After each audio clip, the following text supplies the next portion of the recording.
Good evening to all. 159 के rule में मैं आज ये करवाऊंगा। इससे पहले मैंने 158 तक करवा दी। 690 रूल करवाने हैं मेरे को, और इसमें व्हाट का रूल सीखेंगे। कल मैंने आपको दैट का रूल करवाया था, दैट प्रोनाउन का। तो व्हाट प्रोनाउन होता है वो सिर्फ चीज़ों के लिए आता है जो इससे पहले एंटीसीडेंट एक्सप्रेस नहीं किया जाता। तो ये दैट विच या द थिंग विच इसके लिए आता है। देखो example, what can not be cured must be endowed. तो व्हाट यहाँ पे कोई भी चीज़ है, दैट विच है। और एक दो एग्जाम्पल और लेते हैं। What is done can not be undone. जो एक बार कर दिया वो दोबारा उसको वापस नहीं ले जा सकता। तो यहाँ पे व्हाट आया एज ए प्रोनाउन। इससे पहले कोई एंटीसीडेंट आने की जरूरत नहीं है। व्हाट मैन हैज़ डन, जो भी आदमी ने किया है वो what man has done man can do, वो कर सकता है। Give careful heed to what I say, उस चीज़ों की तरफ ध्यान दो जो मैं कहता हूँ। तो जो चीज़ें वो कहता हूँ तो उसके लिए व्हाट प्रोनाउन यूज़ किया जाएगा। It will be notice that, यह नोटिस किया जाना चाहिए। तो व्हाट है ना, use in the nominative and एक्विजिटिव। वो सिर्फ एज ए सब्जेक्टिव और ऑब्जेक्टिव आ सकता है, वो एज ए पॉजेसिव नहीं आ सकता।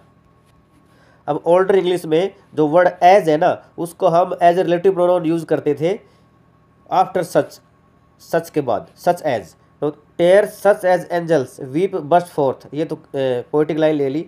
अगला लेते हैं, he is such a man, वह एक ऐसा आदमी है, एज आई ऑनर, जिसको मैं ऑनर देता हूँ, सम्मान देता हूँ। तो यहाँ पे सच के बाद एज आया, और एज किसके लिए आया, मैन के लिए आया। तो मैन के लिए दैट भी आता है और हु भी आता है।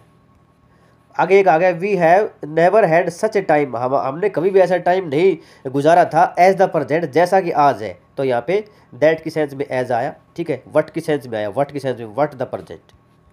The word as can be use as a relative pronoun after same, same के बाद भी एज आता है, ठीक है। सच के बाद भी आता है, सेम के बाद भी आता है। माई ट्रबल इज़ द सेम, मेरा जो ट्रबल है वो सेम है जैसा कि आपका है। तो सेम के बाद एज है, तुरंत एज आया। तो यहाँ पे रिलेटिव प्रोनाउन काम कर रहा है। द सेम एज का मतलब होता है आमतौर पर ऑफ द सेम काइंड, उसी प्रकार का। द सेम दैट, इसका मतलब होता है वन एंड द सेम, सिर्फ वही चीज़। The word as is also use as a relative pronoun, यहाँ पे जो वर्ड एज है वो रिलेटिव प्रोनाउन यूज हुआ है after as followed by adjective.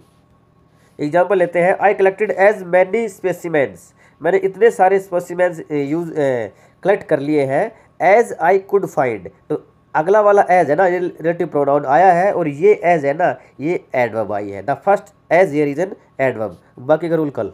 Thanks students, thank you for watching this video. I hope you have got the right use of what, can, whose, who.